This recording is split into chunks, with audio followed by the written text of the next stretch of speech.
Hi friends, ದಿನದ ಎಲ್ಲ ಪ್ರಮುಖ ಸುದ್ದಿಯನ್ನು ನಿಮಗೆ ತಲುಪಿಸುವ ಮಸ್ತ್ ಮಗ ಚಾನೆಲ್ನ ಫುಲ್ ನ್ಯೂಸ್ಗೆ ಸ್ವಾಗತ. ನಾನು ಅಮರ್ ಪ್ರಸಾದ್. ಸ್ನೇಹಿತರೆ, ಪಾಕ್ ಮತ್ತು ಅಫ್ಘಾನಿಸ್ತಾನ್ ನಡುವಿನ ಯುದ್ಧ ಈಗ ಭಯಾನಕ ಸ್ವರೂಪಕ್ಕೆ ತಿರುಗಿದೆ. ರಷ್ಯಾ ಒಂದ್ ಕಡೆ ಯುದ್ಧ ಮಾಡ್ತಿರೋದು, ಅಮೆರಿಕ ಒಂದ್ ಕಡೆ ಯುದ್ಧಕ್ಕೆ ತಯಾರಾಗ್ತಿರೋದು ಸಾಲಲ್ಲ ಅಂತ ಹೇಳಿ ಪಾಕ್ ತಾಲಿಬಾನಿಗಳು ಕೂಡ ಹೊಡೆದಾಡೋಕೆ ರೆಡಿ ಆಗಿದ್ದಾರೆ. ತಾಲಿಬಾನಿಗಳಂತೂ ನಿಮ್ಮನ್ನು ಬಿಡಲ್ಲ ಅಂತ ರಣಕೇಕೆ ಹಾಕಿದ್ದಾರೆ ಪಾಕಿಗಳ ವಿರುದ್ಧ. ಶುಕ್ರವಾರ ಮುಂಜಾನೆ ಪಾಕಿಸ್ತಾನದ ವಾಯುಪಡೆ ಅಫ್ಘಾನಿಸ್ತಾನದಾದ್ಯಂತ ದಾಳಿ ಮಾಡಿ ದೊಡ್ಡ ಹಾನಿ ಮಾಡಿತ್ತು. ಕಾಬೂಲ್, ಕಂದಹಾರ್ ನಗರಗಳನ್ನ ತಾಲಿಬಾನಿಗಳ ಹೃದಯಕ್ಕೆ ಹೋಗಿ ಹೊಡೆದಿತ್ತು ಪಾಕಿಸ್ತಾನ. ಈಗ ತಾಲಿಬಾನ್ ಕೂಡ, ಅಫ್ಘಾನಿಸ್ತಾನ ಕೂಡ ತನ್ನ ಏರ್ ಫೋರ್ಸ್ ಅನ್ನ ಆಚೆ ತೆಗೆದಿದೆ. ಇವರ ಹತ್ರ ಫೈಟರ್ ಜೆಟ್ ಏನೂ ಇಲ್ಲ, ಆದ್ರೆ ಹೆಲಿಕಾಪ್ಟರ್ ಮತ್ತು ಡ್ರೋನ್ಗಳ ಮೂಲಕ ದಾಳಿ ಮಾಡಿದ್ದಾರೆ. ಅಮೆರಿಕ ಬಿಟ್ಟು ಹೋಗಿರೋ ಬ್ಲಾಕ್ ಹಾಕ್ ಹೆಲಿಕಾಪ್ಟರ್ ಮತ್ತು ಆತ್ಮಾಹುತಿ ಡ್ರೋನ್ಗಳ ಮೂಲಕ ಪಾಕ್ ನಗರಗಳನ್ನ ಟಾರ್ಗೆಟ್ ಮಾಡಿದ್ದಾರೆ. ಪಾಕಿಸ್ತಾನ ಕೂಡ ಇದನ್ನ ಒಪ್ಪಿಕೊಂಡಿದೆ. ಪಾಕ್ ಇನ್ಫಾರ್ಮೇಶನ್ ಮಿನಿಸ್ಟರ್ ಅತಾವುಲ್ಲಾ ಟರಾರ್ ಮಾತನಾಡಿ, ಪಾಕ್ನ 3 ಸಿಟಿಗಳನ್ನ ಅಫ್ಘಾನ್ ಟಾರ್ಗೆಟ್ ಮಾಡಿದೆ. ಅಬೋಟಾಬಾದ್, ಸ್ವಾಬಿ ಮತ್ತು ನೌಶೆರಾದಲ್ಲಿ ಡ್ರೋನ್ ದಾಳಿ ನಡೆದಿದೆ. ಯಾವುದೇ ಜೀವಹಾನಿಯಾಗಿಲ್ಲ. ನಾವು ಅಫ್ಘಾನ್ ಬೆದರಿಕೆಗಳನ್ನ ಯಶಸ್ವಿಯಾಗಿ ಎದುರಿಸಿದ್ದೀವಿ ಅಂತ ಹೇಳಿದ್ದಾರೆ. ಆದರೆ ಪಾಕ್ನ ಸಾಕಷ್ಟು ನಗರಗಳಲ್ಲಿ ಭಾರೀ ಸ್ಫೋಟದ ಶಬ್ದ ಕೇಳಿಸಿದೆ ಅಂತ ಇಂಟರ್ನ್ಯಾಷನಲ್ ಮೀಡಿಯಾ ರಿಪೋರ್ಟ್ ಮಾಡಿವೆ. ಇತ್ತ ತಾಲಿಬಾನ್ ಕೂಡ ಡ್ರೋನ್ ದಾಳಿಯ ಮಾಹಿತಿಯನ್ನು ಕೊಟ್ಟಿದೆ. ದೇವರ ದಯೆಯಿಂದ ನಮ್ಮ ಸೇನೆ ಸಕ್ಸಸ್ಫುಲ್ ಆಗಿ ಪಾಕಿಸ್ತಾನದ ಮೇಲೆ ದಾಳಿ ಮಾಡಿದೆ ಅಂತ ಅಫ್ಘಾನಿಸ್ತಾನದ ತಾಲಿಬಾನಿಗಳು ಹೇಳಿದ್ದಾರೆ. ಅಫ್ಘಾನಿಸ್ತಾನದ ಏರ್ ಫೋರ್ಸ್ ಪಾಕ್ ಮೇಲೆ ಕ್ರಮ ತಗೊಂಡಿದೆ. ಇಸ್ಲಾಮಾಬಾದ್ ಬಳಿಯ ಫೈಸಲಾಬಾದ್ನ ಮಿಲಿಟರಿ ಕ್ಯಾಂಪ್ ಮೇಲೆ ಅಟ್ಯಾಕ್ ಮಾಡಿದೀವಿ. ಅಬೋಟಾಬಾದ್ನಲ್ಲಿರೋ ಮಿಲಿಟರಿ ಕಂಟೋನ್ಮೆಂಟ್ಗೂ ಕೂಡ ಹಾನಿಯಾಗಿದೆ. ಸಾಕಷ್ಟು ಪೋಸ್ಟ್ಗಳನ್ನ ಧ್ವಂಸ ಮಾಡಿದೀವಿ ಅಂತ ತಾಲಿಬಾನ್ ಸರ್ಕಾರ ಹೇಳಿದೆ. ಈ ಮೂಲಕ ಪಾಕಿಸ್ತಾನದ ಡೀಪ್ ಇನ್ಸೈಡ್ ಬರುವಷ್ಟು ಕೂಡ ತಾಲಿಬಾನಿಗಳು ಸಕ್ಸಸ್ಫುಲ್ ಆಗಿದ್ದಾರೆ. ಹಾಗೆ ನೋಡಿದ್ರೆ ಈ ಯುದ್ಧ ಶುರುವಾಗೋಕ್ಕೂ ಮೊದಲೇ ಅವರು ವಾರ್ನಿಂಗ್ ಕೊಟ್ಟಿದ್ರು. ಪಾಕ್ ಸೀರಿಯಸ್ ಆಗಿ ಆಟ ಆಡಿದ್ರೆ ಭಾರತದ ಗಡಿ ತನಕ ನಾವು ಈ ಕಡೆಯಿಂದ ಹೊಡ್ಕೊಂಡ್ ಬರ್ತೀವಿ ಅಂತ ತಾಲಿಬಾನಿಗಳು ಪಾಕಿಸ್ತಾನಕ್ಕೆ ವಾರ್ನಿಂಗ್ ಕೊಟ್ಟಿದ್ರು. ಅದನ್ನು ಮಾಡಿಬಿಟ್ಟಿದ್ದಾರೆ. ಅಬೋಟಾಬಾದ್ ಇದಿರೋದು ಎಲ್ಲಿ? ಡೀಪ್ ಇನ್ಸೈಡ್ ಪಾಕಿಸ್ತಾನ್, ಭಾರತಕ್ಕೆ ಹತ್ರ ಆಗುತ್ತೆ. ಇದು ಏನು ನೌಶೆರಾ ಪಾಕ್ನ ಮಧ್ಯ ಭಾಗದಲ್ಲಿ ಬರುತ್ತೆ. ಆ ಕಡೆ ಸ್ವಾಬಿ ಪಂಜಾಬ್ ಮತ್ತು ಖೈಬರ್ ಪಖ್ತೂನ್ಖ್ವಾ ನಡು ಮಧ್ಯ ಇದೆ ಅದು. ಸೊ ಇಲ್ಲಿ ತನಕ ತಾಲಿಬಾನ್ ಡ್ರೋನ್ಗಳು ಒಳಗೆ ನುಗ್ಗಿದಾವೆ ಅಂತ ಹೇಳಿದ್ರೆ ಸಣ್ಣ ವಿಚಾರ ಅಲ್ಲ. ನಿಮ್ಮ ಗಮನಕ್ಕಿರಲಿ, ಪಾಕಿಸ್ತಾನದ ಏರ್ ಡಿಫೆನ್ಸ್ ಎಲ್ಲ ಈ ಕಡೆ ತಿರ್ಕೊಂಡಿದೆ, ಭಾರತದ ಕಡೆಗೆ. ಆ ಕಡೆ ಜಾಸ್ತಿ ಏನೂ ಇಲ್ವೇ ಇಲ್ಲ. ಅದೇ ಕಾರಣಕ್ಕೆ ಆ ಕಡೆಯಿಂದ ಬಂದು ಅಬೋಟಾಬಾದ್ಗೆ ಅಮೆರಿಕ ಕೂಡ ಹೆಲಿಕಾಪ್ಟರ್ ಬಂದು ಜಾಗತಿಕ ಉಗ್ರನನ್ನ ಹೊಡೆದು ಹಾಕಿ ಹೋಯ್ತಲ್ಲ, ಅಮೆರಿಕದ ಅವಳಿ ಕಟ್ಟಡದ ದಾಳಿಕೋರನನ್ನ. ಯಾಕಂದ್ರೆ ಆ ಕಡೆ ಅಷ್ಟು ಏರ್ ಡಿಫೆನ್ಸ್ ಇರಲಿಲ್ಲ ಅವ್ರದ್ದು ಆ ಸೈಡ್ಗೆ. ಸೊ ಮತ್ತೊಮ್ಮೆ ಎಕ್ಸ್ಪೋಸ್ ಆಗ್ತಿದೆ ಪಾಕಿಸ್ತಾನ. ತಾಲಿಬಾನಿಗಳು ಕೂಡ ನುಗ್ಗಿದ್ದಾರೆ ಆ ಕಡೆಯಿಂದ. ಜೊತೆಗೆ ತಾಲಿಬಾನ್ ಬಳಸಿರೋ ಡ್ರೋನ್ಗಳು ಕೂಡ ನಾರ್ಮಲ್ ಡ್ರೋನ್ಗಳಂತಿಲ್ಲ, ಲಾಂಗ್ ರೇಂಜ್ ಇವೆ. ಹೀಗಾಗಿ ಅವರಿಗೆ ಉತ್ತಮ ಗುಣಮಟ್ಟದ ಡ್ರೋನ್ಗಳು ಎಲ್ಲಿಂದಲೋ ರಹಸ್ಯವಾಗಿ ತಲುಪಿರೋದಂತೂ ಸ್ಪಷ್ಟವಾಗಿ ಗೊತ್ತಾಗ್ತಾ ಇದೆ. ಇನ್ನು ಪಾಕ್ ಕೂಡ ಅಫ್ಘಾನ್ ಮೇಲೆ ಏರ್ ಸ್ಟ್ರೈಕ್ ಕಂಟಿನ್ಯೂ ಮಾಡಿದೆ. ಅಫ್ಘಾನ್ ಮಿಲಿಟರಿ ಇನ್ಸ್ಟಾಲೇಷನ್ ಗಳನ್ನ ಗುರಿಯಾಗಿಸಿ 22 ಕಡೆ ದಾಳಿ ಮಾಡಿದೆ. ಒಟ್ಟು 274 ತಾಲಿಬಾನ್ ಸೈನಿಕರನ್ನ ಹೊಡೆದು ಹಾಕಿದೀವಿ ಅಂತ ಪಾಕ್ ಹೇಳಿದೆ. ವಾರ್ ಪೂರ್ಣ ಪ್ರಮಾಣದ ಹೊಡೆದಾಟ ಶುರುವಾಗಿದೆ ಅವ್ರ ನಡುವೆ. ಇನ್ನೊಂದ್ ಕಡೆ ತಾಲಿಬಾನ್ ತನ್ನದೇ ಶೈಲಿಯ ಯುದ್ಧ ಮಾಡೋಕೆ ಮುಂದಾಗಿದೆ. ಏರ್ ಫೋರ್ಸ್ ಬಳಸ್ತೀರಾ, ನಾವು ನಮ್ ಸ್ಟೈಲ್ ಅಲ್ಲಿ ಮಾಡ್ತೀವಿ ಹಾಗಾದ್ರೆ ಅಂತ ಹೇಳಿ. ಯಾಕಂದ್ರೆ ಸಾಂಪ್ರದಾಯಿಕ ಯುದ್ಧ ಆದ್ರೆ ಎದುರ ಬದ್ರ ಬಂದು ಹೊಡೆದಾಡೋದು ಅಂತ ಹೇಳಿದ್ರೆ ಪಾಕಿಸ್ತಾನ ಸ್ವಲ್ಪ ಸ್ಟ್ರಾಂಗ್ ಇದೆಯಲ್ಲ ಅಫ್ಘಾನಿಸ್ತಾನಕ್ಕಿಂತ. ಅಮೆರಿಕನು ಸ್ಟ್ರಾಂಗೇ ಇತ್ತು ತಾಲಿಬಾನಿಗಳಿಗಿಂತ. ಬಟ್ ಏನ್ ಮಾಡಿದ್ರು ತಾಲಿಬಾನಿಗಳು? ಹೆಂಗ್ ಹೊಡಿಬೇಕು ಹಂಗ್ ಹೊಡೆದ್ರು ಅಮೆರಿಕಾಗೆ ಅಲ್ವಾ. ಅಮೆರಿಕ ಮತ್ತು ಅದರ ನೇತೃತ್ವದ ನ್ಯಾಟೋ ಕೂಡ ದೊಡ್ಡ ನಷ್ಟವನ್ನ ಕೂಡ ಅನುಭವಿಸಿದ್ರು. 3,500ಕ್ಕೂ ಅಧಿಕ ಸೈನಿಕರನ್ನ ನ್ಯಾಟೋ ಕಳ್ಕೊಳ್ತು ಅಫ್ಘಾನಿಸ್ತಾನದಲ್ಲಿ. ತಾಲಿಬಾನಿಗಳು ಆತರ ಅವರು ಒಳಗೊಳಗೆ ಹೊಡಿತಾರೆ. ಅತ್ಯಾಧುನಿಕ ಆಯುಧಗಳು ಅವ್ರ ಹತ್ರನೂ ಇದಾವೆ. ಜೊತೆಗೆ ಗೆರಿಲ್ಲಾ ವಾರ್ಫೇರ್ ಮಾಡ್ತಾರೆ. ಈಗಲೂ ಕೂಡ ಪಾಕಿಸ್ತಾನದ ವಿರುದ್ಧ ಫೈಟ್ ಮಾಡೋಕೆ ಈ ರೀತಿ ಹೋಗಿ ತಮ್ಮನ್ ತಾವು ಬಲಿ ಕೊಟ್ಟು ತಮ್ಮನ್ ತಾವು ಪ್ರಾಣ ಅರ್ಪಿಸಿ ಹೋರಾಡುವಂತಹ ಯೋಧರ ಪಡೆಯನ್ನ ತಾಲಿಬಾನ್ ರೆಡಿ ಮಾಡ್ತಾ ಇದೆ. ಸಾವಿನ ಪಡೆಯನ್ನ ರೆಡಿ ಮಾಡ್ತಾ ಇದೆ. ಇವ್ರು ಯಾವುದೇ ರೂಲ್ಸ್ ನೋಡಲ್ಲ, ಸೀದಾ ಹೋಗ್ತಾರೆ, ಜೀವ ಇರೋ ತನಕ ಫೈಟ್ ಮಾಡಿ ತಮ್ಮನ್ನು ತಾವು ಲಾಸ್ಟಿಗೆ ಅರ್ಪಿಸ್ತಾರೆ. ಸೊ ಇವರನ್ನ ಪಾಕಿಸ್ತಾನಕ್ಕೆ ಇಳಿಸೋಕೆ ತಾಲಿಬಾನ್ ರೆಡಿ ಆಗ್ತಾ ಇದೆ. ಇದೇ ಕಾರಣಕ್ಕೆ ಪಾಕಿಸ್ತಾನದ ಪ್ರಮುಖ ನಗರಗಳಲ್ಲಿ ಕರಾಚಿ, ಇಸ್ಲಾಮಾಬಾದ್ ಸೇರಿ ಎಲ್ಲಾ ಕಡೆ ಹೈ ಅಲರ್ಟ್ ಘೋಷಿಸಲಾಗಿದೆ. ಕರಾಚಿಯಲ್ಲಿ ತುರ್ತು ಪರಿಸ್ಥಿತಿಯ ವಾತಾವರಣ ಇದೆ. ದೇಶ ವಿರೋಧಿ ಶಕ್ತಿಗಳ ಯಾವುದೇ ದಾಳಿ ಎದುರಿಸೋಕೆ ನಾವು ತಯಾರು ಅಂತ ಕರಾಚಿ ಪೊಲೀಸರು ಹೇಳ್ಕೊಂಡಿದ್ದಾರೆ. ಪಾಕಿಸ್ತಾನ ಸ್ಯಾಂಡ್ವಿಚ್ ಆಗ್ತಾ ಇದೆ ಈಗ ನಿಧಾನಕ್ಕೆ ಭಾರತ ಮತ್ತು ಅಫ್ಘಾನಿಸ್ತಾನ ನಡುವೆ. ನಮ್ಮ ಸೇನೆ ಕೂಡ ವಾಯು ಸಮರಾಭ್ಯಾಸ ನಡೆಸ್ತಾ ಇದೆ ರಾಜಸ್ಥಾನದಲ್ಲಿ. ನಮ್ಮ ವೆಸ್ಟರ್ನ್ ಕಮಾಂಡ್ ನ ಕಮಾಂಡರ್ ದಿನಕ್ಕೊಂದು ವಾರ್ನಿಂಗ್ ಕೊಡ್ತಾ ಇದ್ದಾರೆ ಪಾಕಿಸ್ತಾನಕ್ಕೆ. ಮನೋಜ್ ಘಟಿಯಾರ್ ಅವರು ಒಳನುಗ್ಗಿ ಹೊಡಿತೀವಿ, ನೆಲದಿಂದನೂ ಬಂದು ಹೊಡಿತೀವಿ ಈ ಸಲ ಅಂತೆಲ್ಲ ಇವತ್ತಷ್ಟೇ ಹೇಳಿಕೆ ಕೊಟ್ಟಿದ್ದಾರೆ ಆ ಕಡೆಯಿಂದ ತಾಲಿಬಾನಿಗಳು. ಮಧ್ಯದಲ್ಲಿ ಪಾಕಿಸ್ತಾನ ಏನಾಗುತ್ತೆ ನೋಡಬೇಕು ಮುಂದಿನ ದಿನಗಳಲ್ಲಿ. ಇನ್ನು ಈ ಯುದ್ಧಕ್ಕೆ ಚೀನಾ ಕಂಗಾಲಾಗಿದೆ. ಅಯ್ಯಯ್ಯೋ, $70-75 ಬಿಲಿಯನ್ ಇನ್ವೆಸ್ಟ್ಮೆಂಟ್ ಹೋಯ್ತಲ್ರೋ ನಮ್ದು ಪಾಕಿಸ್ತಾನದಲ್ಲಿ ಅಂತ ಹೇಳಿ. ದಯವಿಟ್ಟು ನಿಲ್ಲಿಸಿ, ಸುಮ್ನಿರಿ. ನಮಗೆ ಆತಂಕ ಆಗ್ತಾ ಇದೆ, ಕಳವಳ ಆಗ್ತಾ ಇದೆ. ಇಬ್ರಿಗೂ ಡ್ಯಾಮೇಜ್ ಮಾಡುತ್ತೀರಿ ಇದು ಯುದ್ಧ ಅಂತ ಸುಮ್ಮನಿರಿಸೋಕೆ ಚೀನಾ ಪ್ರಯತ್ನ ಪಡ್ತಾ ಇದೆ. ದುಡ್ಡು ಹಾಕಿದಾರಲ್ಲ ಚೈನಾ ಪಾಕಿಸ್ತಾನ ಎಕನಾಮಿಕ್ ಕಾರಿಡಾರ್ ಅಂತ. ಅಲ್ಲ, ಅಫ್ಘಾನಿಸ್ತಾನ ಹಿಂಗೆ ಕಂಟಿನ್ಯೂ ಮಾಡಿದ್ರೆ ಅದೆಲ್ಲ ವೇಸ್ಟ್. ಅದು ಆಲ್ರೆಡಿ ವೇಸ್ಟ್ ಅನ್ನೋ ಥರದಲ್ಲಿ ಆಗಿದೆ ಅದು.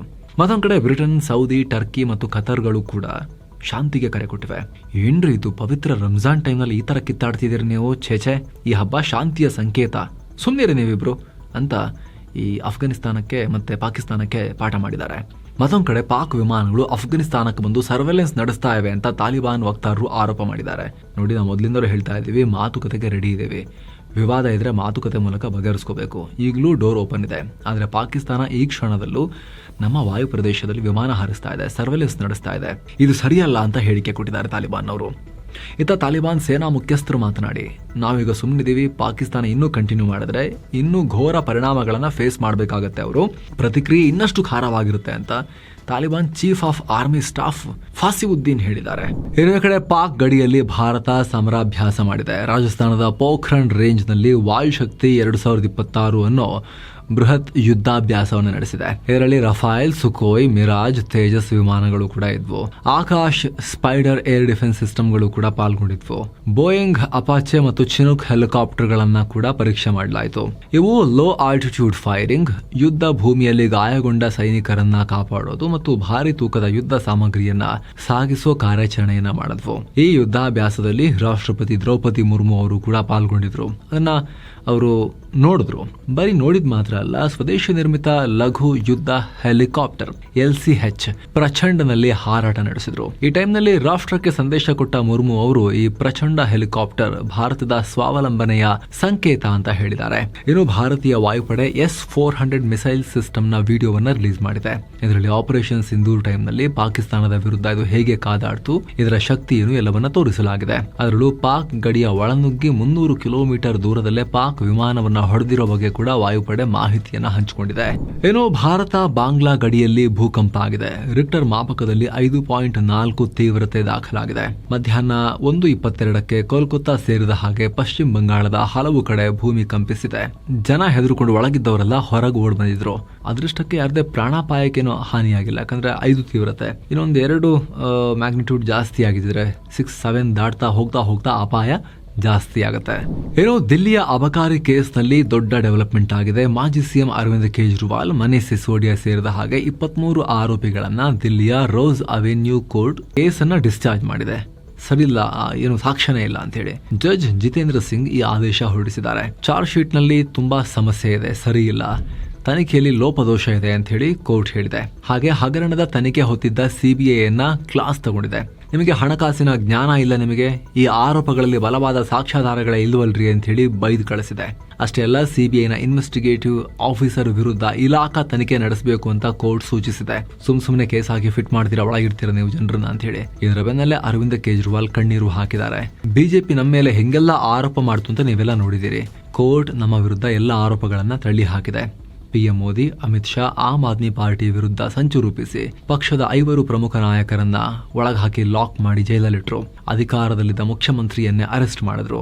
ಪ್ರತಿಯೊಂದು ಪ್ಯಾನೆಲ್ನಲ್ಲಿ ನಮ್ಮನ್ನ ಭ್ರಷ್ಟ ಅಂತ ಕರೆದ್ರು. ಕೇಜ್ರಿವಾಲ್ ಭ್ರಷ್ಟ ಅಲ್ಲ, ನಾನು ಪ್ರಾಮಾಣಿಕ, ಸಂಪಾದಿಸಿದ್ದು ಪ್ರಾಮಾಣಿಕತೆ ಮಾತ್ರ ಅಂತ ಕಣ್ಣೀರು ಹಾಕಿದ್ದಾರೆ ಕೇಜ್ರಿವಾಲ್. ಸ್ನೇಹಿತರೆ, ಈ ಪ್ರಕರಣ ಮತ್ತು ಈಗ ಕೋರ್ಟ್ ಕೊಟ್ಟಿರೋ ತೀರ್ಪು ಒಂದು ಐತಿಹಾಸಿಕ ಘಟನೆ. ಇದು ತುಂಬಾ ಗ್ರಾವಿಟಿ ಇದೆ, ಮಹತ್ವ ಇದೆ.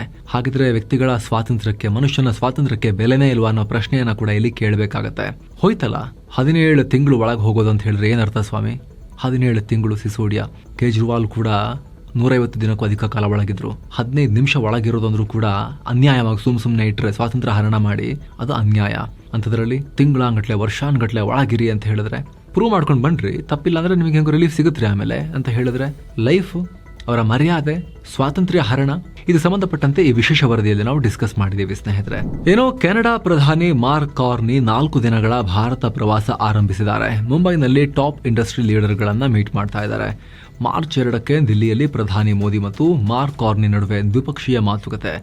ಈ ಮೂಲಕ ಕಳೆದ 10 ತಿಂಗಳಲ್ಲಿ ಇಬ್ಬರು ನಾಯಕರು 3ನೇ ಬಾರಿ ಭೇಟಿ ಆದಂತಾಗ್ತಾ ಇದೆ. ಈ ವೇಳೆ ವ್ಯಾಪಾರ, ಹೂಡಿಕೆ ಮತ್ತು ಆರ್ಥಿಕ ಸಹಕಾರವನ್ನ ಹೆಚ್ಚಿಸಿಕೊಳ್ಳುವ ಬಗ್ಗೆ ಚರ್ಚೆಯಾಗುತ್ತೆ. ಸದ್ಯ ಅಮೆರಿಕದಲ್ಲಿ ಡೊನಾಲ್ಡ್ ಟ್ರಂಪ್ ಅಧಿಕಾರಕ್ಕೆ ಬಂದ ಮೇಲೆ ಕೆನಡಾ ಮತ್ತು ಅಮೆರಿಕ ಸಂಬಂಧ ಹಾಳಾಗಿದೆ. ಕೆನಡಾ ಫ್ರೆಂಡ್ಸ್ ಹುಡುಕ್ತಾ ಇದೆ. ಈ ನಿಟ್ಟಿನಲ್ಲಿ ಕೆನಡಾ ಪ್ರಧಾನಿಯ ಭಾರತ ಭೇಟಿ ಮಹತ್ವ ಪಡ್ಕೊಳ್ತಾ ಇದೆ. ಏನೋ ತಮಿಳುನಾಡು ರಾಜಕಾರಣದಲ್ಲಿ ಕ್ಷಿಪ್ರ ಬೆಳವಣಿಗೆಯಾಗಿದೆ. 3 ಬಾರಿ ತಮಿಳುನಾಡು ಸಿಎಂ ಆಗಿದ್ದ, ಅಂದ್ರೆ ಏನು ಬಹಳ ಪೊಲಿಟಿಕಲ್ ಪವರ್ ಮೇಲೆ ಸಿಎಂ ಆಗಿದ್ದಲ್ಲ. ಜಯಲಲಿತಾಗೆ ಬೇರೆ ಕೆಲಸ ಇದ್ದಾಗಲೆಲ್ಲ ಕೂರಿಸಿ ಹೋಗ್ತಾ ಇದ್ರು ಅಷ್ಟೇ, ಚೇರ್ ಕೀಪರ್ ತರ. ಆ ಥರ ಇವ್ರನ್ನ ಕೂರಿಸಿ ಹೋಗಿ ಸಿಎಂ ಆಗಿರೋದು ಇವರು. ಪನ್ನೀರ್ ಸೆಲ್ವಂ. ಇವರು DMK ಸೇರ್ಕೊಂಡಿದ್ದಾರೆ. ಈಗ ಜೀವನ ಪರ್ಯಂತ ಯಾರ ವಿರುದ್ಧ ಪಾಲಿಟಿಕ್ಸ್ ಮಾಡಿದ್ರು ಅಲ್ಲಿ ಹೋಗಿ ಸೇರ್ಕೊಂಡಿದ್ದಾರೆ. ಇವರೊಂದಿಗೆ AIADMK ನ ಹಲವರು DMK ಗೆ ಜಾಯಿನ್ ಆಗಿದ್ದಾರೆ. ಬಳಿಕ ಮಾತನಾಡಿರೋ ಪನ್ನೀರ್ ಸೆಲ್ವಂ, ಅಣ್ಣಾ DMK ನಾಯಕ ಪಳನಿಸ್ವಾಮಿ ಸರ್ವಾಧಿಕಾರಿ, ದುರಹಂಕಾರಿ. ಮುಂದಿನ ವಿಧಾನಸಭಾ ಚುನಾವಣೆಯಲ್ಲಿ AIADMK ಗೆ ಗೆಲುವು ಸಿಗದ ಪರಿಸ್ಥಿತಿಯನ್ನ ತಂದ್ಬಿಟ್ಟಿದ್ದಾರೆ ಪಳನಿಸ್ವಾಮಿ ಅಂತ ಹೇಳಿ ಆರೋಪ ಮಾಡಿದ್ದಾರೆ. ಈ ಮೂಲಕ EPS ವರ್ಸಸ್ OPS, ಈ ಎಡಪ್ಪಡಿ ಪಳನಿಸ್ವಾಮಿ ವರ್ಸಸ್ ಪನ್ನೀರ್ ಸೆಲ್ವಂ ಜಗಳ ಈಗ ಒಂದೇ ಪಾರ್ಟಿಯಿಂದ ಎರಡು ಬೇರೆ ಬೇರೆ ಪಾರ್ಟಿಗೆ ಶಿಫ್ಟ್ ಆಗಿದೆ. ಇನ್ನು ನಟ TVK ಪಾರ್ಟಿಯ ಅಧ್ಯಕ್ಷ ವಿಜಯ್ರ ವೈವಾಹಿಕ ಜೀವನದಲ್ಲಿ, ಕೌಟುಂಬಿಕ ಜೀವನದಲ್ಲಿ ಸಮಸ್ಯೆ ಆಗಿದೆ. ಅವರ ಪತ್ನಿ ಸಂಗೀತಾ ವಿಚ್ಛೇದನಕ್ಕೆ ಅರ್ಜಿ ಸಲ್ಲಿಸಿದ್ದಾರೆ. ಈ ಸುದ್ದಿಯ ಮಹತ್ವ ಏನು ಅಂತ ಹೇಳಿದ್ರೆ, ನೈನಾರ್ ನಾಗೇಂದ್ರನ್ ಒಂದು ಆರೋಪ ಮಾಡಿದ್ರು, ತಮಿಳುನಾಡು BJP ಅಧ್ಯಕ್ಷ. ವಿಜಯ್ ಜೀವನದಲ್ಲಿ ಉದ್ಧಾರ ಆಗಬೇಕು ಅಂದ್ರೆ ನಟಿ ತ್ರಿಷಾ ಮನೆಯಿಂದ ಹೊರಗೆ ಬರಬೇಕು ಅಂತ ಹೇಳಿದ್ರು. ಅದು ವಿವಾದ ಆಗಿತ್ತು. ಆಮೇಲೆ ಅವರು ಭಾರಿ ಬ್ಯಾಕ್ಲ್ಯಾಶ್ ಆದ್ಮೇಲೆ ವೈಯಕ್ತಿಕ ಜೀವನ ಯಾಕ್ರಿ ಮಾತಾಡ್ತಾರೆ ಅಂತ ಹೇಳಿದ್ಮೇಲೆ ಅವರು ಸಾರಿ ಕೂಡ ಕೇಳಿದ್ರು. ಈಗ ಖುದ್ದು ವಿಜಯ್ ಹೆಂಡತಿನೇ ಡಿವೋರ್ಸ್ಗೆ ಅಪ್ಲೈ ಮಾಡಿದ್ದಾರೆ. ಆ ಟೈಮ್ನಲ್ಲಿ ಅವ್ರು ಏನ್ ಹೇಳಿದಾರೆ ಗೊತ್ತಾ? ವಿಜಯ್ ಬೇರೊಬ್ಬ ನಟಿಯೊಂದಿಗೆ ಅಕ್ರಮ ಸಂಬಂಧವನ್ನ ಹೊಂದಿದ್ದಾರೆ, ವಿವಾಹೇತರ ಸಂಬಂಧವನ್ನ, ಎಕ್ಸ್ಟ್ರಾ ಮ್ಯಾರಿಟಲ್ ಅಫೇರ್ಸ್ ಅನ್ನ ಹೊಂದಿದ್ದಾರೆ ಅನ್ನೋ ಗಂಭೀರ ಆರೋಪವನ್ನ ವಿಜಯ್ ಪತ್ನಿ ಸಂಗೀತಾ ಈ ಅರ್ಜಿಯಲ್ಲಿ ಮಾಡಿದ್ದಾರೆ. ಇಷ್ಟು ದಿವಸ ಸುಮ್ಮನಿದ್ದವರು ಎಲೆಕ್ಷನ್ ಹತ್ರ ಬರ್ತಾ ಇರೋ ಟೈಮ್ ನಲ್ಲಿ ಈ ಬಾಂಬ್ ಅನ್ನ ಸಿಡಿಸಿದ್ದಾರೆ. ಅಂದಾಗೆ ದಂಪತಿಗೆ ಇಬ್ರು ಮಕ್ಕಳಿದ್ದಾರೆ, ಒಂದು ಹುಡುಗ ಒಂದು ಹುಡುಗಿ. ನೆಕ್ಸ್ಟ್ ಅವರ ಸಿಚುವೇಶನ್ ಏನು, ಅವ್ರು ಯಾವ ಕಡೆ ಏನು ಅಂತ ನೋಡ್ಬೇಕೀಗ. ಇನ್ನು ವಿದ್ಯಾರ್ಥಿಗಳ ಹೋರಾಟಕ್ಕೆ ಸಿದ್ದು ಸರ್ಕಾರ ಬಗ್ಗಿದೆ. ಮುಂದಿನ 30 ದಿನಗಳ ಒಳಗಡೆ 56,000ಕ್ಕೂ ಅಧಿಕ ಹುದ್ದೆಗಳನ್ನ ಭರ್ತಿ ಮಾಡೋ ಪ್ರಕ್ರಿಯೆಗೆ ಚಾಲನೆ ಕೊಡ್ತೀವಿ ಅಂತ ಹೇಳಿದೆ. ಇದರಲ್ಲಿ 371J ಅಂದ್ರೆ ಕಲ್ಯಾಣ ಕರ್ನಾಟಕ ಭಾಗದಲ್ಲಿ ಬರೋ 32,000 ಹುದ್ದೆಗಳು ಇರ್ತವೆ. ಉಳಿದ 24,000 ಜಾಬ್ಸ್ ರಾಜ್ಯದ ಇನ್ನುಳಿದ ಭಾಗದ ಹುದ್ದೆಗಳು. ಇದಕ್ಕೆ 50% ಮೀಸಲಾತಿ ಅಪ್ಲೈ ಆಗುತ್ತೆ. ಇನ್ನು ಕರ್ನಾಟಕದಲ್ಲಿ SC ಒಳ ಮೀಸಲಾತಿಗೆ ಸಂಬಂಧಪಟ್ಟಂತೆ ದೊಡ್ಡ ಬೆಳವಣಿಗೆಯಾಗಿದೆ. ರಾಜ್ಯ ಸರ್ಕಾರ ಮಂಡಿಸಿದ್ದ ಕರ್ನಾಟಕ ಪರಿಶಿಷ್ಟ ಜಾತಿಗಳ ಮಸೂದೆ 2025ಕ್ಕೆ ರಾಜ್ಯಪಾಲ ತಾವರ್ಚಂದ್ ಗೆಹ್ಲೋಟ್ ಒಪ್ಪಿಗೆ ಕೊಟ್ಟಿದ್ದಾರೆ. ಕಳೆದ ಡಿಸೆಂಬರ್ನಲ್ಲಿ ನಡೆದ ಬೆಳಗಾವಿ ಅಧಿವೇಶನದಲ್ಲಿ ಈ ಬಿಲ್ ಅನ್ನ ಪಾಸ್ ಮಾಡಿದ್ರು. ಈಗ ರಾಜ್ಯಪಾಲರ ಒಪ್ಪಿಗೆ ಸಿಕ್ಕಿರೋದ್ರಿಂದ SC ಸಮುದಾಯದ ಒಳಗಿರೋ ವಿವಿಧ ಪಂಗಡಗಳಿಗೆ ಅವರ ಜನಸಂಖ್ಯೆಗೆ ಅನುಗುಣವಾಗಿ ಪ್ರತ್ಯೇಕ ಮೀಸಲಾತಿ ಹಂಚಿಕೆ ಮಾಡೋಕೆ ಇದರಿಂದ ಸಾಧ್ಯ ಆಗುತ್ತೆ. ಇನ್ನು ಗ್ಯಾರಂಟಿ ಸ್ಕೀಮ್ಗಳು ರಾಜ್ಯದ ಆರ್ಥಿಕತೆಗೆ ಹೊರೆಯಾಗ್ತಾ ಇದೆ ಅಂತ ಹೇಳಿ ಖುದ್ದು ಸರ್ಕಾರದಲ್ಲಿ ಉಪಮುಖ್ಯಮಂತ್ರಿ ಆಗಿರೋ DK ಶಿವಕುಮಾರ್ ಹೇಳಿದ್ದಾರೆ. ಬಜೆಟ್ಗೆ ಹೊರೆ ಆಗ್ತಾ ಇದೆ ಅಂತ. ಆದ್ರೂ ಕೂಡ ಜನರಿಗೆ ಅನುಕೂಲ ಆಗಲಿ ಅಂತ ನಾವು ಅದನ್ನ ಇಂಪ್ಲಿಮೆಂಟ್ ಮಾಡೋದನ್ನ ಕಂಟಿನ್ಯೂ ಮಾಡ್ತಾ ಇದ್ದೀವಿ. ಇದು ಜನರಿಗೆ ಆತ್ಮವಿಶ್ವಾಸ ತುಂಬೋದ್ರೊಂದಿಗೆ ಕಷ್ಟ ಕಾಲದಲ್ಲಿ ಕೈ ಹಿಡಿಯುತ್ತೆ ಅಂತ ಹೇಳಿದ್ದಾರೆ. ಏನು ಏಪ್ರಿಲ್ ತಿಂಗಳಿಂದ ಕರ್ನಾಟಕದಲ್ಲಿ ಆಸ್ತಿ ಖರೀದಿ ಮಾಡೋರು ಈ ಸುದ್ದಿಯನ್ನ ಗಮನಿಸಬೇಕು. ರಾಜ್ಯಾದ್ಯಂತ ಪ್ರಾಪರ್ಟಿ ಗೈಡೆನ್ಸ್ ವ್ಯಾಲ್ಯೂ ಅನ್ನ 15% ಹೆಚ್ಚಿಸೋಕೆ ಸರ್ಕಾರ ಚಿಂತನೆ ನಡೆಸ್ತಾ ಇದೆ. ಗೈಡೆನ್ಸ್ ವ್ಯಾಲ್ಯೂ ಅಂದ್ರೆ ಪ್ರಾಪರ್ಟಿ ರಿಜಿಸ್ಟ್ರೇಷನ್ಗೆ ಸರ್ಕಾರ ಫಿಕ್ಸ್ ಮಾಡೋ ಮಿನಿಮಮ್ ವ್ಯಾಲ್ಯೂ ಅಂತ, ನಿರ್ದೇಶನದ ವ್ಯಾಲ್ಯೂ. ಅದರಲ್ಲೂ ಕೂಡ ಬೆಂಗಳೂರಿನಂತ ಮೇಜರ್ ಸಿಟಿಗಳಲ್ಲಿ ಈ ದರ ಹೆಚ್ಚು ಪರಿಣಾಮ ಬೀರುತ್ತೆ. ಮಾರ್ಕೆಟ್ ವ್ಯಾಲ್ಯೂ ಮತ್ತು ಗೈಡೆನ್ಸ್ ವ್ಯಾಲ್ಯೂ ವ್ಯತ್ಯಾಸವನ್ನ ಸರಿಪಡಿಸುವುದು ಈ ಬದಲಾವಣೆಯ ಉದ್ದೇಶ ಅಂತ ಹೇಳಿದ್ದಾರೆ. ಸೊ ಯಾರಾದ್ರೂ ಆಸ್ತಿ ನೋಂದಣಿ ಮಾಡಿಸ್ಕೊಳ್ಳೋ ಪ್ಲಾನ್ ಇದ್ರೆ ಬೇಗ ಮಾಡಿಸ್ಕೊಂಡ್ರೆ ಒಂಚೂರು ದುಡ್ಡು ಉಳಿಬಹುದು ಅಂತ ತಜ್ಞರು ಹೇಳ್ತಾ ಇದ್ದಾರೆ. ಇನ್ನು ಯೋಗೇಶ್ ಗೌಡ ಹತ್ಯೆ ಕೇಸಲ್ಲಿ ಜೈಲು ಪಾಲಾಗಿದ್ದ ಧಾರವಾಡ ಕಾಂಗ್ರೆಸ್ ಶಾಸಕ ವಿನಯ್ ಕುಲಕರ್ಣಿಗೆ ಸುಪ್ರೀಂ ಕೋರ್ಟ್ ರಿಲೀಫ್ ಕೊಟ್ಟಿದೆ, ಜಾಮೀನು ಕೊಟ್ಟಿದೆ. ಸಾಕ್ಷಿಗಳಿಗೆ ಬೆದರಿಕೆ ಹಾಕಿದ ಆರೋಪದ ಮೇಲೆ ಬೇಲ್ ಕ್ಯಾನ್ಸಲ್ ಆಗಿತ್ತು ಈ ಹಿಂದೆ. ಏನು ಬೆಂಗಳೂರಲ್ಲಿ ಅಂಡಾಣು ಮಾರಾಟ ದಂಧೆ ನಡೀತಿರೋ ಬಗ್ಗೆ ಅನುಮಾನ ಇದೆ. ಹೀಗಾಗಿ ನಗರದ IVF ಕೇಂದ್ರಗಳ ಮೇಲೆ ನಿಗಾ ಇಡಿ ಅಂತ ರಾಜ್ಯ ಆರೋಗ್ಯ ಇಲಾಖೆ ಸೂಚಿಸಿದೆ. ಅಕ್ರಮ ನಡೆದಿರೋದೆಲ್ಲಾದ್ರೂ ಕಂಡು ಬಂದ್ರೆ ಕಟ್ಟುನಿಟ್ಟಿನ ಕ್ರಮ ತಗೋಬೇಕು ಅಂತ ಕೂಡ ಆದೇಶ ಹೊರಡಿಸಲಾಗಿದೆ. ಮಹಾರಾಷ್ಟ್ರದಲ್ಲಿ ದಂಧೆ ಬೆಳಕಿಗೆ ಬಂದಿತ್ತು. ಏನಿದು ದಂಧೆ? ಕಾನೂನು ಪ್ರಕಾರ ಒಬ್ಬ ಮಹಿಳೆಗೆ ತಮ್ಮ ಜೀವಿತಾವಧಿಯಲ್ಲಿ ಒಮ್ಮೆ ಮಾತ್ರ ಅಂಡಾಣು ದಾನ ಮಾಡೋಕೆ ಅವಕಾಶ ಇದೆ. ಆದರೆ ಇತ್ತೀಚೆಗೆ ಆರ್ಥಿಕವಾಗಿ ದುರ್ಬಲವಾಗಿರುವ ಮಹಿಳೆಯರಿಗೆ ಹಣದ ಆಮಿಷವೊಡ್ಡಿ ಅವರಿಂದ ಹಲವು ಬಾರಿ ಅಂಡಾಣು ತೆಗೆದು ಮಾರಾಟ ಮಾಡಿದ ಜಾಲ ಪತ್ತೆಯಾಗಿತ್ತು. ಇದು ಬೆಂಗಳೂರಲ್ಲೂ ನಡೀತಾ ಇದೆ ಅನ್ನೋ ಅನುಮಾನ ಇದೆ. ಹೀಗಾಗಿ ಕರ್ನಾಟಕ ಸರ್ಕಾರ ಜಾಗೃತ ಆಗಿದೆ. ಏನೋ ಬಳ್ಳಾರಿ ಹೊರವಲಯದ ಪ್ಯೂಪಿಲ್ಟ್ರಿ ಕಾಲೇಜಲ್ಲಿ ದೊಡ್ಡ ಗಲಾಟೆಯಾಗಿದೆ. ABVP ವಿದ್ಯಾರ್ಥಿಗಳು ಪೀಠೋಪಕರಣಕ್ಕೆಲ್ಲ ಡ್ಯಾಮೇಜ್ ಮಾಡಿದ್ದಾರೆ, ಗಾಜೆಲ್ಲ ಒಡೆದಿದ್ದಾರೆ, ಧ್ವಂಸ ಮಾಡಿದ್ದಾರೆ ಅನ್ನೋ ಆರೋಪ ಕೇಳಿ ಬಂದಿದೆ. ಅಲ್ಲಿ ಕಾಲೇಜಲ್ಲಿ ವಿದ್ಯಾರ್ಥಿಗಳಿಗೆ ನಶಾವಸ್ತು ಸಪ್ಲೈ ಆಗ್ತಿದೆ ಅಂತ ಹೇಳಿ ABVP ಅವರು ಪ್ರತಿಭಟನೆ ಮಾಡ್ತಾ ಇದ್ರು. ಆ ವೇಳೆ ಗಲಾಟೆಯಾಗಿದೆ ಕಾಲೇಜು ಸಿಬ್ಬಂದಿ ಮತ್ತು ABVP ವಿದ್ಯಾರ್ಥಿಗಳ ನಡುವೆ. ಪೊಲೀಸರು ಲಘು ಲಾಠಿ ಪ್ರಹಾರ ಮಾಡಿದ್ರು ಪ್ರತಿಭಟನೆ ವೇಳೆ. ಇದಕ್ಕೆ ರೊಚ್ಚಿಗೆದ್ದ ABVP ವಿದ್ಯಾರ್ಥಿಗಳು, ಕಾರ್ಯಕರ್ತರು ಕಾಲೇಜಿಗೆ ನುಗ್ಗಿ ಕಿಟಕಿ ಗ್ಲಾಸ್ ಎಲ್ಲ ಒಡೆದು ಹಾಕಿ ಆಕ್ರೋಶ ವ್ಯಕ್ತಪಡಿಸಿದ್ದಾರೆ, ದಾಂಧಲೆ ಮಾಡಿದ್ದಾರೆ ಅನ್ನೋದು ಆರೋಪ. ಹೀಗಾಗಿ ಪೊಲೀಸರು ABVP ವಿದ್ಯಾರ್ಥಿಗಳನ್ನ ಅರೆಸ್ಟ್ ಮಾಡಿದ್ದಾರೆ. ಪ್ರತಿಭಟನೆಗೆ ಅನುಮತಿನೇ ಪಡೆದಿರಲಿಲ್ಲ ಅಂತ ಹೇಳಿದ್ದಾರೆ. ಉದ್ದೇಶಪೂರ್ವಕವಾಗಿ ಗಲಾಟೆ ಮಾಡಿದ್ದಾರೆ ಅಂತ ಹೇಳಿ ಪೊಲೀಸರು ಕಾನೂನು ಪ್ರಕಾರ ಕ್ರಮ ಕೈಗೊಳ್ತೀವಿ ಅನ್ನೋ ಹೇಳಿಕೆಯನ್ನ ಕೊಟ್ಟಿದ್ದಾರೆ. ಇನ್ನು ಬೆಂಗಳೂರು ದಕ್ಷಿಣ ಜಿಲ್ಲೆಯ ಹಾರೋಹಳ್ಳಿಯಲ್ಲಿ ಚಿರತೆ ಕಾಣಿಸಿಕೊಂಡಿದೆ. ಚಿರತೆ ಮನೆಯ ಪಕ್ಕ ಬಂದಿರೋದು ವಿಡಿಯೋದಲ್ಲಿ ಕ್ಯಾಪ್ಚರ್ ಆಗಿದೆ. ಗ್ರಾಮಸ್ಥರು ಆತಂಕಕ್ಕೊಳಗಾದ್ರು. ಅರಣ್ಯ ಇಲಾಖೆಯವರು ಒಂದು ಕ್ರಮ ಕೈಗೊಳ್ಳುವಂತೆ ಆಗ್ರಹ ಮಾಡಿದ್ದಾರೆ. ಇನ್ನು ಪಾಸ್ಪೋರ್ಟ್ ಮಾಡಿಸೋರಿಗೆ ದೊಡ್ಡ ರಿಲೀಫ್ ಸಿಕ್ಕಿದೆ. ಅರ್ಜಿದಾರರನ್ನ ವಿನಾಕಾರಣ ಪೊಲೀಸ್ ಸ್ಟೇಷನ್ಗೆ ಕರೆಸೋ ಹಾಗಿಲ್ಲ ಅಂತ ನಗರ ಪೊಲೀಸ್ ಕಮಿಷನರ್ ಸೀಮಾಂತ್ ಕುಮಾರ್ ಅವರು ಹೊಸ ರೂಲ್ಸ್ ಜಾರಿ ಮಾಡಿದ್ದಾರೆ. ಅಧಿಕಾರಿಗಳೇ ಅರ್ಜಿದಾರರ ಮನೆಗೆ ಹೋಗಿ ಚೆಕ್ ಮಾಡಬೇಕು ಮತ್ತು ವೆರಿಫಿಕೇಶನ್ಗೆ ಹೋಗೋ 24 ಗಂಟೆ ಮುಂಚಿತವಾಗಿ ಅರ್ಜಿದಾರರಿಗೆ ಕಾಲ್ ಅಥವಾ ಮೆಸೇಜ್ ಮಾಡಿ ಮಾಹಿತಿ ಕೊಡಬೇಕು. ವೆರಿಫಿಕೇಶನ್ಗೆ ಹೋಗೋ ಅಧಿಕಾರಿಗಳು ಕಡ್ಡಾಯವಾಗಿ ಬಾಡಿ ಓನ್ ಕ್ಯಾಮೆರಾವನ್ನ ಧರಿಸಿಕೊಂಡೇ ಹೋಗಬೇಕು ಅಂತ ಹೇಳಿದ್ದಾರೆ. ಲಂಚ ಕೇಳೋದು ಹಾಗೂ ವಿನಾಕಾರಣ ಅಲ್ಲಾಡಿಸೋದು ಕಂಡು ಬಂದ್ರೆ ಕಠಿಣ ಕ್ರಮ ತಗೊಳ್ತೀವಿ ಅನ್ನೋ ವಾರ್ನಿಂಗ್ ಕೊಟ್ಟಿದ್ದಾರೆ. Very good actually. ಏನೋ ಸ್ನೇಹಿತರೆ, ಫಾರಿನ್ ನಲ್ಲಿ ಎಜುಕೇಶನ್ ಮಾಡೋ ಆಸಕ್ತಿ ಇದ್ರೆ ಗ್ಲೋಬಲ್ ಡಿಗ್ರೀಸ್ ನವರ ಈ ಈವೆಂಟ್ ಯೂಸ್ ಆಗಬಹುದು. ಫ್ರೀ ಎಂಟ್ರಿ ಇರುತ್ತೆ. ತಾಜ್ ಹೋಟೆಲ್ ನಲ್ಲಿ ಡೀಟೇಲ್ಸ್ ಇಲ್ಲಿದೆ, ಕಾಲ್ ಮಾಡಬಹುದು. ಡಿಸ್ಕ್ರಿಪ್ಷನ್ ಮತ್ತು ಪಿನ್ ಮಾಡಿರೋ ಕಮೆಂಟ್ ಅಲ್ಲಿ ಇರೋ ಲಿಂಕ್ ಅನ್ನ ಕೂಡ ನೀವು ಚೆಕ್ ಮಾಡಿ ರಿಜಿಸ್ಟರ್ ಮಾಡ್ಕೋಬಹುದು ಫ್ರೀ ಆಗಿ. ಏನೋ ಭಾರತೀಯ ನೌಕಾಪಡೆಗೆ INS ಅಂಜದೀಪ್ ಯುದ್ಧ ನೌಕೆ ಸೇರ್ಪಡೆಯಾಗಿದೆ. ಈ ನೌಕೆಗೆ ಕಾರವಾರದ ಬಳಿ ಇರುವ ಅಂಜದೀಪ್ ದ್ವೀಪದ ಹೆಸರಿಡಲಾಗಿದೆ. ಸಮುದ್ರದ ಆಳದಲ್ಲಿ ಅವಿತಿರೋ ಶತ್ರು ಸಬ್ಮರೀನ್ಗಳನ್ನ ಪತ್ತೆ ಹಚ್ಚಿ ಹೊಡೆದುರುಳಿಸೋ ವಿಶೇಷ ಶಕ್ತಿ ಈ ನೌಕೆಗಿದೆ. ಸುಮಾರು 77 ಮೀಟರ್ ಉದ್ದ ಇದ್ದು ಗಂಟೆಗೆ 25 ನಾಟ್ಸ್ ವೇಗದಲ್ಲಿ ಚಲಿಸುತ್ತೆ. ಅಂದರೆ ಸುಮಾರು 46 ಕಿಲೋಮೀಟರ್ ವೇಗ ಪ್ರತಿ ಗಂಟೆಗೆ ಇದು ಚಲಿಸುತ್ತೆ. ಇದು ಕೇವಲ ಸಬ್ಮರೀನ್ಗಳನ್ನ ಬೇಟೆಯಾಡೋದು ಮಾತ್ರ ಅಲ್ಲದೆ ಕರಾವಳಿ ಕಣ್ಗಾವಲು ಮತ್ತು ಸರ್ಚ್ ಅಂಡ್ ರೆಸ್ಕ್ಯೂ ರಕ್ಷಣಾ ಕಾರ್ಯಾಚರಣೆಗೂ ಯೂಸ್ ಆಗುತ್ತೆ. ಲೈಟ್ ವೇಟ್ ಟಾರ್ಪಿಡೋಗಳು ಮತ್ತು ರಾಕೆಟ್ಗಳನ್ನ ಇದು ಹೊಂದಿದೆ. ಸೆನ್ಸಾರ್ ಪ್ಯಾಕೇಜ್ ಕೂಡ ಚೆನ್ನಾಗಿದೆ. ಏನೋ ದಿ ಕೇರಳ ಸ್ಟೋರಿ 2 ಸಿನಿಮಾ ರಿಲೀಸ್ಗೆ ಕಡೆಗೂ ಕೇರಳ ಹೈಕೋರ್ಟ್ ಗ್ರೀನ್ ಸಿಗ್ನಲ್ ಕೊಟ್ಟಿದೆ. ಏಕಸದಸ್ಯ ಪೀಠ 15 ಡೇಸ್ ಸ್ಟೇ ಕೊಟ್ಟಿದ್ರು. ವಿಭಾಗೀಯ ಪೀಠ ಇದನ್ನ ಈಗ ಗ್ರೀನ್ ಸಿಗ್ನಲ್ ಕೊಟ್ಟಿದೆ, ಆಯ್ತು ರಿಲೀಸ್ ಮಾಡ್ಕೊಳ್ಳಿ ಅಂತ. ಕೇರಳದ ಹೆಸರು ಹಾಳು ಮಾಡ್ತಿದ್ದಾರೆ, ಧಾರ್ಮಿಕವಾಗಿ ವಿಭಜನಕಾರಿ ಸಂದೇಶ ಇದೆ ಅಂತ ಹೇಳಿ ಆಕ್ಷೇಪಣೆ ಸಲ್ಲಿಕೆ ಮಾಡಿ ಕೋರ್ಟಿಗೆ ಹೋಗಿದ್ರು. ಈಗ ಮೇಲ್ಮನವಿಯನ್ನು ಆಲಿಸಿದ ಜಸ್ಟಿಸ್ SA ಧರ್ಮಾಧಿಕಾರಿ ಜಡ್ಜಿಯವರು ವಿರುದ್ಧ ಪೀಠ ತಡೆಯಾಜ್ಞೆ ತೆರವುಗೊಳಿಸಿ ಸಿನಿಮಾ ರಿಲೀಸ್ ಮಾಡೋಕೆ ಬಿಟ್ಟಿದೆ. ಆಕ್ಚುಲಿ ರಿಲೀಸ್ ಡೇಟ್ 27ನೇ ತಾರೀಕು ಇವತ್ತಂತ ಇತ್ತು. ಅದು ಇಲ್ಲಿ ಕೋರ್ಟಲ್ಲಿ ಆ ಕಡೆ ಇದ್ದಿದ್ದರಿಂದ ರಿಲೀಸ್ ಆಗಿಲ್ಲ. ಕ್ಲಿಯರ್ ಮಾಡಿದೆ ಕೋರ್ಟ್. ಈಗ ನೆಕ್ಸ್ಟ್ ಈಗ ಯಾವಾಗ ರಿಲೀಸ್ ಮಾಡ್ತಾರಂತ ನೋಡಬೇಕು. ಇನ್ನು ಅಮೆರಿಕ ದಾಳಿ ಭೀತಿ ಜಾಸ್ತಿ ಆಗ್ತಿರೋದ್ರಿಂದ ಗಲ್ಫ್ ಭಾಗದಲ್ಲಿ ಆತಂಕ ಮನೆ ಮಾಡಿದೆ. ಹೀಗಾಗಿ ಮುಂದಿನ ದಿನಗಳಲ್ಲಿ ತೈಲ ಸಪ್ಲೈಗೆ ಸಮಸ್ಯೆ ಆಗ್ಬೋದು ಅನ್ನೋ ಭಯದಿಂದ ಇರಾನ್ ಮತ್ತು ಸೌದಿ ಅರೇಬಿಯಾ ತೈಲ ಉತ್ಪಾದನೆ ಮತ್ತು ರಫ್ತನ್ನು ಜಾಸ್ತಿ ಮಾಡಿವೆ. ಅದರಲ್ಲೂ ಇರಾನ್ ಅಮೆರಿಕದ ನಿರ್ಬಂಧಗಳಿದ್ರೂ ಕೂಡ ಚೀನಾ ಹಾಗೂ ಒಂದಷ್ಟು ರಾಷ್ಟ್ರಗಳಿಗೆ ಕದ್ದು ಮುಚ್ಚಿ ಭಾರಿ ಪ್ರಮಾಣದಲ್ಲಿ ತೈಲವನ್ನು ಕಳಿಸ್ತಾ ಇದ್ದಾರೆ ಅನ್ನೋ ಮಾಹಿತಿ ಇದೆ. ಏನೋ ಸೌದಿ ಕೂಡ ಪ್ರೊಡಕ್ಷನ್ ಕೆಪಾಸಿಟಿ ಜಾಸ್ತಿ ಮಾಡಿದೆ. ಯುದ್ಧ ಆದರೆ ಸಪ್ಲೈಗೆ ಸಮಸ್ಯೆ ಆಗಬಾರದು ಅಂತ ಈ ತರ ಮಾಡ್ತಾ ಇದ್ದಾರೆ. ಏನೋ ಹುಬ್ಳಿಲಿ ನಡೀತಾ ಇರೋ ರಣಜಿ ಫೈನಲ್ಸ್ ನಲ್ಲಿ ಜಮ್ಮು ಕಾಶ್ಮೀರ ತಂಡ ಕರ್ನಾಟಕದ ವಿರುದ್ಧ ಭಾರಿ ಮುನ್ನಡೆ ಸಾಧಿಸಿದೆ. ಗೆಲುವಿನ ಸನಿಹದಲ್ಲಿದೆ. 477 ರನ್ಗಳ ಲೀಡ್. ಮೊದಲ ಇನ್ನಿಂಗ್ಸ್ನಲ್ಲಿ ಜಮ್ಮು ಕಾಶ್ಮೀರ ಭರ್ಜರಿ 584 ರನ್ ಕಲೆ ಹಾಕಿತ್ತು. ಗುರಿ ಬೆನ್ನತ್ತಿದ ಕರ್ನಾಟಕ 93.3 ಓವರ್ಗಳಲ್ಲಿ ಆಲ್ಔಟ್ ಆಗಿ 293 ರನ್ಗಳನ್ನು ಮಾತ್ರ ಕಲೆ ಹಾಕಿತು. ಎರಡನೇ ಇನ್ನಿಂಗ್ಸ್ ಆರಂಭಿಸಿರುವ ಜಮ್ಮು ಕಾಶ್ಮೀರ 57 ಓವರ್ಗಳಲ್ಲಿ 4 ವಿಕೆಟ್ ನಷ್ಟಕ್ಕೆ 186 ರನ್ ಗಳಿಸಿದೆ. ಈ ಮೂಲಕ 477 ರನ್ಗಳ ಬೃಹತ್ ಮುನ್ನಡೆ ಕಾಯ್ಕೊಂಡಿದೆ. ಗೆಲ್ಲೋ ಚಾನ್ಸ್ ಜಾಸ್ತಿ ಕಾಶ್ಮೀರವೇ ಇರೋದ್ರಿಂದ ಇತಿಹಾಸದಲ್ಲಿ ಮೊದಲ ಬಾರಿಗೆ ಆ ಐತಿಹಾಸಿಕ ಕ್ಷಣಕ್ಕೆ ಸಾಕ್ಷಿಯಾಗೋಕೆ CM ಒಮರ್ ಅಬ್ದುಲ್ಲಾ ಹುಬ್ಬಳ್ಳಿಗೆ ಬರ್ತಾ ಇದ್ದಾರೆ. ಸಂಭ್ರಮದಲ್ಲಿ ಪಾಲ್ಗೊಳ್ಳೋಕೆ ಅಂತ ಹೇಳಿ ಫೋಟೋ ಕೂಡ ಶೇರ್ ಮಾಡಿದ್ದಾರೆ. ಫ್ಲೈಟಲ್ಲಿ ಹತ್ತಿ ಕೂತ್ಕೊಂಡು ಒಮರ್ ಅಬ್ದುಲ್ಲಾ. ಇನ್ನು ಬಿಸ್ನೆಸ್, ಎಕಾನಮಿ ಮತ್ತು ಮಾರ್ಕೆಟ್ಗೆ ಸಂಬಂಧಪಟ್ಟಂತ ಅಪ್ಡೇಟ್ ನೋಡೋದಾದ್ರೆ ಮೊದಲಿಗೆ ಷೇರುಪೇಟೆಯಲ್ಲಿ ಇವತ್ತು ಭಾರಿ ಕುಸಿತ ಆಗಿದೆ. ವಾರದ ವಹಿವಾಟಿನ ಅಂತ್ಯದಲ್ಲಿ ಕಡೇ ದಿನ ಸೆನ್ಸೆಕ್ಸ್ 961 ಪಾಯಿಂಟ್ಸ್ ಬಿತ್ತು. 1.17% ಡೌನ್ 81,287ಕ್ಕೆ ತಲುಪಿತು. ಇತ್ತ ನಿಫ್ಟಿ ಕೂಡ 318 ಪಾಯಿಂಟ್ಸ್ ಅಥವಾ 1.25% ಕುಸಿತ ಕಂಡು 25,179ಕ್ಕೆ ಬಂದು ನಿಂತಿದೆ. ಇನ್ನು ಮಿಡ್ ಕ್ಯಾಪ್ ಮತ್ತು ಸ್ಮಾಲ್ ಕ್ಯಾಪ್ ಇಂಡೆಸಸ್ ಕೂಡ 1.1% ಡೌನ್ ಆಗಿವೆ. ಅಮೆರಿಕ ಇರಾನ್ ಪರಮಾಣು ಮಾತುಕತೆ ಯಾವುದೇ ಒಪ್ಪಂದ ಇಲ್ಲದೆ ಅಂತ್ಯ ಆಗಿರೋದು ಆತಂಕಕ್ಕೆ ಕಾರಣ. ಹಾಗೆ ಹೊಸ GDP ಡೇಟಾ ಮಾರ್ಕೆಟ್ ಅಂತ್ಯ ಆಗೋ ತನಕನೂ ಬಂದಿರಲಿಲ್ಲ, ಆಮೇಲೆ ಬಂತು. ಹೀಗಾಗಿ ಹೂಡಿಕೆದಾರರು ಏನಿರುತ್ತೋ ಅಂತ ಹೇಳಿ ಷೇರುಗಳನ್ನು ಸ್ವಲ್ಪ ಮಾರಾಟ ಮಾಡಿ ಪ್ರಾಫಿಟ್ ಬುಕ್ಕಿಂಗ್ ಮಾಡ್ಕೊಂಡಿದ್ದಾರೆ. ಇನ್ನು ಟ್ರೆಂಟ್, ಇನ್ಫೋಸಿಸ್ ಮತ್ತು HCL ಟೆಕ್ ಷೇರುಗಳು ಗ್ರೀನ್ನಲ್ಲಿದ್ವು. Adani enterprises, Maruti Suzuki, Bharti Airtel ಮತ್ತು ಸನ್ ಫಾರ್ಮಾ ಷೇರುಗಳು ರೆಡ್ನಲ್ಲಿದ್ವು.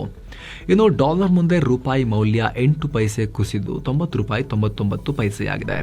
ಇನ್ನು ವ್ಯಾಕ್ಸಿನ್ ತಯಾರಕ ಸಂಸ್ಥೆ ಭಾರತ್ ಬಯೋಟೆಕ್ IPO ಮೂಲಕ 4,500 ಕೋಟಿ ರೂಪಾಯಿ ಫಂಡ್ ರೈಸ್ ಮಾಡೋಕೆ ಮುಂದಾಗಿದೆ. ರಿಲೀಸ್ ಡೇಟ್, ಶೇರ್ ಪ್ರೈಸ್ ಇನ್ನಷ್ಟೇ ಸ್ಪಷ್ಟವಾಗಬೇಕು. 1996ರಲ್ಲಿ ಪ್ರಾರಂಭವಾದ ಈ ಕಂಪನಿ ಕೋವಿಡ್-19 ಟೈಮ್ನಲ್ಲಿ 9 ಬಿಲಿಯನ್ ವ್ಯಾಕ್ಸಿನ್ಗಳನ್ನು ಕೊಟ್ಟಿತ್ತು, ವರ್ಲ್ಡ್ ವೈಡ್ ಡೆಲಿವರಿ ಮಾಡಿತ್ತು. ಇನ್ನು 2025-26ರ ಹಣಕಾಸು ವರ್ಷದ 3ನೇ ತ್ರೈಮಾಸಿಕದ GDP ಡೇಟಾ ಬಿಡುಗಡೆಯಾಗಿದೆ. ಅಂದಾಜು ಮಾಡಿದ್ದಕ್ಕಿಂತ GDP ಗ್ರೋತ್ ಹೆಚ್ಚಾಗಿದೆ. ಕೆಲ ವರದಿಗಳು 7.6% ಗ್ರೋತ್ ಕಾಣುತ್ತೆ ಅಂತ ಹೇಳಿದ್ವು, ಈಗ 7.8% ಗ್ರೋತ್ ಆಗಿದೆ. ಅಲ್ಲದೆ ಈ ಸಲ ಮ್ಯಾನುಫ್ಯಾಕ್ಚರಿಂಗ್ ಸೆಕ್ಟರ್ ಗ್ರೋತ್ಗೆ ಹೆಚ್ಚಿನ ಕೊಡುಗೆ ಕೊಟ್ಟಿದೆ. ಈ ಬಾರಿಯ ವಿಶೇಷ ಅಂದರೆ 2011-12ರ ಬೇಸ್ ಇಯರ್ ಬದಲಿಗೆ 2022-23 ಮೂಲ ವರ್ಷವನ್ನಾಗಿ ಅಳವಡಿಸಿಕೊಳ್ಳಲಾಗಿದೆ. ಇದು ನಮ್ಮ ದೇಶದ GDPಯ ಅಕ್ಯುರೇಟ್ ಡೇಟಾ ಅಂತ ಅಧಿಕಾರಿಗಳು ಹೇಳಿದ್ದಾರೆ. ಇನ್ನು ಸುಮಾರು 2 ತಿಂಗಳಿಂದ ನಡೀತಾ ಇದ್ದ ನೆಟ್ಫ್ಲಿಕ್ಸ್ ಮತ್ತು ಪ್ಯಾರಮೌಂಟ್ ನಡುವಿನ ಗುದ್ದಾಟಕ್ಕೆ ಬ್ರೇಕ್ ಬಿದ್ದಿದೆ. ನೆಟ್ಫ್ಲಿಕ್ಸ್ ವಾರ್ನರ್ ಬ್ರೋಸ್ ಡಿಸ್ಕವರಿ ಕಂಪನಿಯನ್ನ ಕೊಂಡುಕೊಳ್ಳೋ ರೇಸ್ನಿಂದ ಹಿಂದೆ ಸರಿದಿದೆ. ಸೊ ಈಗ ಪ್ಯಾರಮೌಂಟ್ ಕಂಪನಿಗೆ ವಾರ್ನರ್ ಬ್ರದರ್ಸ್ ಪೂರ್ತಿಯಾಗಿ ಖರೀದಿಸೋಕೆ ಕ್ಲಿಯರ್ ದಾರಿ ಸಿಕ್ಕಂತಾಗಿದೆ. ಇದಕ್ಕೆ ಮುಖ್ಯ ಕಾರಣ ಪ್ಯಾರಮೌಂಟ್ ಕೊಟ್ಟಿರೋ ಆಫರ್. ಒಂದು ಶೇರ್ಗೆ ಬರೋಬ್ಬರಿ $31 ಕೊಡ್ತೀವಿ ಅಂತ ಹೇಳಿತ್ತು. $111 ಬಿಲಿಯನ್ ಆಫರ್. ಆದರೆ ನೆಟ್ಫ್ಲಿಕ್ಸ್ ಆಫರ್ ಮಾಡಿದ್ದು $83 ಬಿಲಿಯನ್. ಹೀಗಾಗಿ ಬೇರೆಲ್ಲದಕ್ಕಿಂತ ಅತ್ಯುತ್ತಮ ಆಫರ್ ಅಂತ ವಾರ್ನರ್ ಬ್ರೋಸ್ ಒಪ್ಕೊಂಡಿದೆ. ದೊಡ್ಡ ಟ್ವಿಸ್ಟ್ ಇದು ಸ್ಟೋರಿಯಲ್ಲಿ.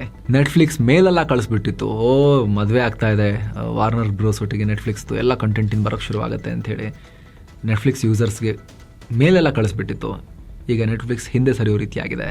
ಇನ್ನು ಚಿನ್ನ ಮತ್ತು ಬೆಳ್ಳಿ ಬೆಲೆ ವಿಚಾರಕ್ಕೆ ಬಂದರೆ 24 ಕ್ಯಾರೆಟ್ನ 10 ಗ್ರಾಮ್ ಚಿನ್ನದ ಬೆಲೆಯಲ್ಲಿ $1,075 ಹೆಚ್ಚಾಗಿ $1,59,097 ಆಗಿದೆ. 22 ಕ್ಯಾರೆಟ್ನ 10 ಗ್ರಾಮ್ ಚಿನ್ನದ ಬೆಲೆಯಲ್ಲಿ $982 ಹೆಚ್ಚಾಗಿ $1,45,730 ಆಗಿದೆ. 1 ಕೆಜಿ ಬೆಳ್ಳಿ ಬೆಲೆಯಲ್ಲಿ $6,033 ಹೆಚ್ಚಾಗಿ $2,66,700 ಆಗಿದೆ. ಸೊ ಫ್ರೆಂಡ್ಸ್, ಇದಾಗಿತ್ತು ಇವತ್ತಿನ ಫುಲ್ ನ್ಯೂಸ್. ನಾವು ಕೊಯ್ದಿಲ್ಲ, ಎಳೆದಿಲ್ಲ, ಕಿರ್ಚಾಡಿಲ್ಲ, ಬರೀ ಸುದ್ದಿಯ ರೀತಿಯಲ್ಲಿ ತಲುಪಿಸುವ ಪ್ರಯತ್ನ ಮಾಡಿದ್ದೇವೆ. ನಿಮಗಿದು ಇಷ್ಟ ಆಗ್ತಾ ಇದ್ರೆ ಸ್ನೇಹಿತರೆ, ವಿಡಿಯೋ ಕೆಳಗಿರೋ ಜಾಯಿನ್ ಬಟನ್ ಮೂಲಕ ನೀವು ಕೂಡ ಮಸ್ತ್ ಮಗ ಪ್ರೀಮಿಯಂ ಮೆಂಬರ್ ಆಗೋದನ್ನ, ಆ ನಾಲೆಜ್ ಕಮ್ಯುನಿಟಿಯ ಭಾಗ ಆಗೋದನ್ನ ಕನ್ಸಿಡರ್ ಮಾಡ್ಬೋದು. ಆವಾಗ ಎಲ್ಲ ಮೆಂಬರ್ ಓನ್ಲಿ ವಿಡಿಯೋಸ್, ಅದು weekly high quality business bulletin, biz news, current power, ಎಕನಾಮಿಕ್ಸ್ನ ಮಿನಿ ಸೀರೀಸ್ ಸೇರಿದ ಹಾಗೆ ಅಲ್ಲಿ ಬರ್ತಿರೋ ಎಲ್ಲ ಮೆಂಬರ್ ಓನ್ಲಿ ವೀಡಿಯೋಸನ್ನು ನೋಡೋಕೆ ಶುರು ಮಾಡ್ಬೋದು. ಆಸಕ್ತರು ಮಿಸ್ ಇಲ್ಲದೆ ಜಾಯಿನ್ ಬಟನ್ ಚೆಕ್ ಮಾಡಿ ಮತ್ತೆ ಭೇಟಿ ಆಗ್ತಿರೋಣ ಸ್ನೇಹಿತರೆ. ನಮಸ್ತೆ.